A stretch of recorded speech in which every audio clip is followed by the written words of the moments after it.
Hello everyone, how are you doing? This is MD Tech here with another quick tutorial. In today's tutorial, I'm going to show you guys how to go about adding links to your TikTok video or post. So this should hopefully be a pretty straightforward process here, guys. And without further ado, let's go ahead and jump right into it.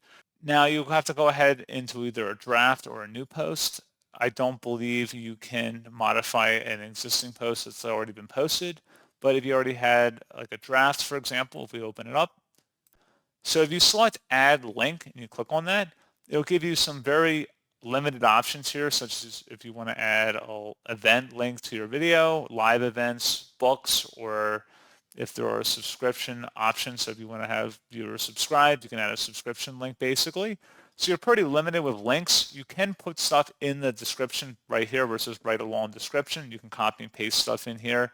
You can put tags and mentions and stuff, but in terms of full links, you're pretty limited to what you can actually include in TikTok.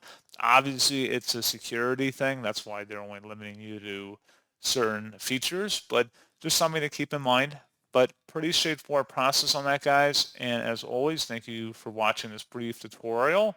I do hope I was able to help you out, and I do look forward to catching you all in the next tutorial. Goodbye.